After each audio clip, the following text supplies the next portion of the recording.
Property versus mutual. आप कहते हैं कि सर आज आप घर मत लो, आप 10 साल के बाद घर लो। तो मुझे 10 साल के लिए घर को क्यों डिले करना चाहिए? मैं आज ही क्यों नहीं लूं? आपके पास में बैकअप है क्या? सबसे ज्यादा अगर कोई वेल्थ बना सकता है ना तो कम उम्र में बना सकता है, क्योंकि आप लोगों के पास में समय ज्यादा होता है। अगर आपके अकाउंट में 2 करोड़ 2.25 करोड़ रुपया है, आपके पास घर नहीं है, आप खाली बैंक स्टेटमेंट खाली दिखाओ साहब, कौन सी लड़की आपसे शादी नहीं करेगी? 1 करोड़ इन प्रॉपर्टी या 1 crore in mutual fund? 1 crore equity या म्यूचुअल फंड। बट 10 साल के बाद में मेरी 1 करोड़ की प्रॉपर्टी भी तो 2, 3, 4, 5 करोड़ की होगी। आज के आपके पास में 1 करोड़ का घर तो है, लेकिन आज आपको 10 लाख की जरूरत है, 8 लाख की जरूरत है, इन कैश नहीं होता है।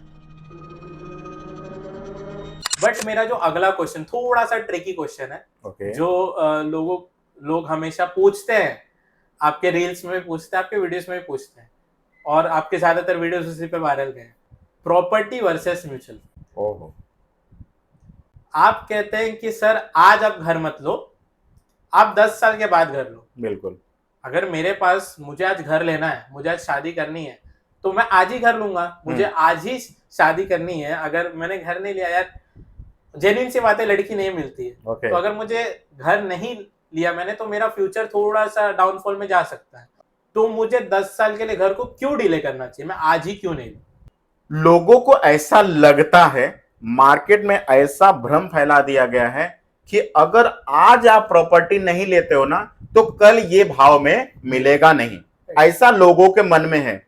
दूसरा एक और है कि अगर मैं जॉब पे लगा हूं और आज मैंने प्रॉपर्टी नहीं लिया तो कल मुझसे कोई लड़की शादी नहीं करेगी, क्यों? मेरे पास में घर नहीं है। बट ये केवल है ना, यहां पर गलत माइंड में डाल दिया गया है। इसका मैं आंसर आपको बताता हूं। अब जो भी बंदा आज जॉब पे लगता है, मान लो उसकी सैलरी 50,000 है, 50,000 सैलरी है, और वो क्या करता है कि फैमिली के प्रेशर में, अपने दोस्तों के प्रेशर में वो घर लेने के लिए जाता है। उसने घर लिया इसीलिए मुझे भी लेना है। मैं बोलता हूं कि आपके पास में बैकअप है क्या? आप तो अभी अभी जॉब पे लगे हो भाई, घर लेना आसान नहीं है। घर के साथ में आपको डाउन पेमेंट देना होता है। अगर आप 1 करोड़ का घर ले रहे हो, आपके पास में 20 लाख डाउन पेमेंट अगर होगा तो ही आप घर लेना है। तो आपके पास में 20 लाख है क्या? अभी अभी आप जॉब पे लगे हो, नहीं है, तो क्यों लेना है इतना जल्दी? ठीक है। प्लस इसके बाद में उतने से ही काम नहीं होता, घर लेने के बाद में आपको रजिस्ट्रेशन कराना पड़ता है। अगर आप मेल हैं तो आपको 7% रजिस्ट्रेशन कॉस्ट देना पड़ता है, फीमेल है तो 5% देना पड़ता है। इसके साथ में आपकी एक होती है इंटीरियर कॉस्ट। घर लिया है तो इंटीरियर भी कराना पड़ेगा, तो इंटीरियर का कॉस्ट भी 10-15 लाख चला जाता है। ये इतने अगर आपके पास में कैश में है तो उसके साथ में एक और चीज मैं भूल गया, ईएमआई भी होती है। मतलब इतना सब होने के बाद में अगर आपके पास में अगर समझिए 20 लाख, वहां पर 15 वो 35 हो गया, और प्लस आपका 7 मतलब 45 लाख अगर आपके पास में बैकअप है और आपने 20 दे दिया, यानी कि 80 लाख पर आप लोन ले रहे हो, तो 80,000 आपको महीने का ईएमआई आएगा। ठीक है। तो इतना अगर अभी आपको सैलरी कितना था? 50,000। अब आप क्या कर रहे हो? गलत काम कर रहे हो। मैं वही बोलता हूं कि ये काम नहीं करना है। ये लोगों ने जो गलतियां की हमें नहीं करना है। आपको क्या करना है, पहले आप यंगर हो ना, सबसे ज्यादा अगर कोई वेल्थ बना सकता है ना तो कम उम्र में बना सकता है, क्योंकि आप लोगों के पास में समय ज्यादा होता है, रिस्पॉन्सिबिलिटी नहीं होती है, शादी नहीं हुई रहती है, कोई चीज देना नहीं है, तो आप ज्यादा से ज्यादा पैसा बना सकते हो। अगर आपकी 50,000 सैलरी है ना, आप 30,000 35,000 की एसआईपी करनी चाहिए। आप ज्यादा से ज्यादा पैसे बनाना चाहिए, पहले बैकअप बना लो। अगर आप 35,000 की एसआईपी करते हो, 10 साल के लिए 10% का स्टेप अप लगाते हो, 12% का रिटर्न्स बनाना, तो आपको यहां पर करीबन सवा दो करोड़ का आपके पास में वेल्थ बनता है। 2.25 करोड़ में आपने क्या करना है कि 70% डाउन पेमेंट दो और बाकी का 30% आपके बैंक में रखो। अब ये बैंक में रखने का सवाल मैं हमेशा इसलिए बोलता हूं कि बैंक में रखो। कल के डेट में एम्प्लॉयर ने आपको बोल दिया कि कल से आपको आने की जरूरत नहीं है, या हमें नहीं जम रहा है इतने लोगों को अफोर्ड करना, तो आपको कल से आने की जरूरत नहीं है, तो आपके पास में बैकअप अगर रहेगा तो आप दूसरा जॉब मिलने तक आप इत्मीनान से, टेंशन शांति से, टेंशन फ्री आप रह सकते हो। इसलिए मैं लोगों को बोलता हूं कि पहले आप बैकअप बनाओ। फिर जो मन में लोगों के है कि मेरा शादी नहीं होगा, अगर आपके अकाउंट में 2 करोड़, 2.25 करोड़ रुपया है, ठीक है, आपके पास घर नहीं है, आप खाली बैंक स्टेटमेंट खाली दिखाओ साहब, कौन सी लड़की आपसे शादी नहीं करेगी? लोगों को लगता है घर दिखाया तो अरे स्टेटमेंट दिखाओ। स्टेटमेंट तो आप किधर भी लेके जाते हो, लेके जा सकते हो ना स्टेटमेंट, लेकिन आप घर सब जगह पर लेके थोड़ी जा सकते हो। अच्छा, प्लस लोग बोलते हैं कि आज अगर मैंने नहीं लिया तो मैं आगे नहीं ले पाऊंगा क्योंकि ये बढ़ जाएगा इसका प्राइस। सर, अगर आज आपकी जो सैलरी है 10 साल के सेम रहने वाली है? नहीं रहने वाली है, वो भी तो बढ़ेगी। तो जब अगर ये प्रॉपर्टी के कॉस्ट बढ़ रहे हैं तो आपकी इनकम भी तो बढ़ रही है, तो आप डेफिनेटली अफोर्ड कर पाओगे। लेकिन पहले बैकअप तो बनाओ, तो बैकअप बनाओगे तो डेफिनेटली आप ले पाओगे। तो आज अगर मुझे 1 करोड़ का घर लेना है तो अगर 10 साल के बाद उसका मैक्सिमम प्राइस कितना होगा आपके? अगर आपके आज अगर 1 करोड़ का घर लेना है तो मैक्सिमम मैं आपको बताता हूं कि ज्यादा से ज्यादा है ना 1.5 करोड़ से 1.25 करोड़, इसके ऊपर तो होगा ही नहीं।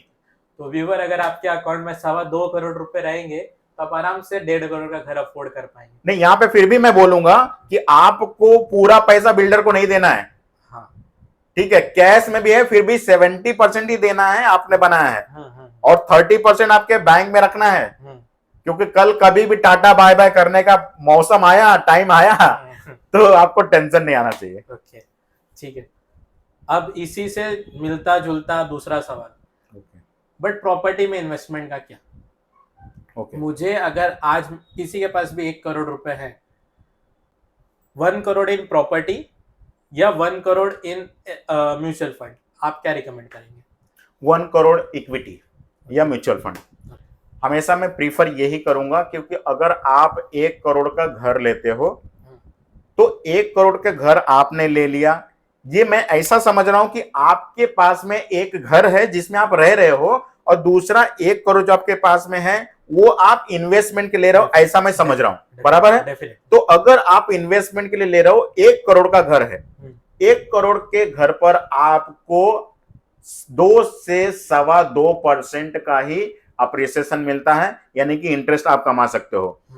अगर 1 करोड़ का घर रहेगा, ज्यादा से ज्यादा आपकी जो ये है रेंट है, वो ज्यादा से ज्यादा 30 से 35 हजार, 30 से 35 हजार के ऊपर नहीं मिलना है। अब 35,000 मल्टीप्लाई बाय 12 कर दो, या 30,000 मल्टीप्लाई 12 कर दो, 3,60,000, यानी कि कितना हुआ? 1 करोड़ का 3,60,000, 3.6%। ये तो मैंने मैक्सिमम बोला, और 25,000 तक भी मिलते हैं। ठीक है ना? तो इस तरह से आप यहां पर कितना मिल रहा है आपको? 35,000 महीना मिल रहा है। सर, आप वही चीजें 1 करोड़ आप म्यूचुअल फंड में डालो। वही 1 करोड़ म्यूचुअल फंड में जब आप SWP प्लान में डालते हो तो अगले ही महीने से आपको 70,000 महीना मिलता है। जो रेंट 35,000 मिल रहा था उसका डबल मिल रहा है आपको यहां पर इनकम। सर, आप ही बताओ, 1 करोड़ रहेगा तो आप प्रॉपर्टी लोगे या म्यूचुअल फंड में डालोगे? बिल्कुल। कोई भी ऐसा व्यक्ति रहेगा, वो देखेगा ना कि 35,000 यहाँ पे मिल रहा है और यहाँ पे मुझे 70,000 मिल रहा है, तो मैं क्यों अपना लॉस करूं? पैसे तो दोनों जगह 1 ही करोड़ लग रहे थे ना।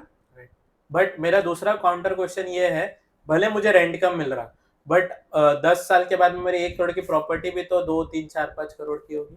ऐसा आपके माइंड में है, ऐसा आपके व्यूअर के माइंड में है कि मेरी प्रॉपर्टी है ना 2 करोड़, 3 करोड़, 5 करोड़ होगी।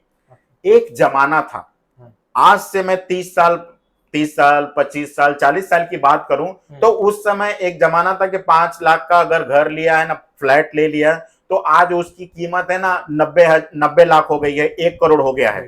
ठीक है, 30 सालों में ये वो टाइम था जब होता था। लेकिन आज के डेट में सर 7% के ऊपर आपका बढ़ता नहीं है। अगर मैं देखूं कि 10 साल में, तो 10 साल में आपका 1.5 से 2.25 करोड़ उसके ऊपर नहीं होगा।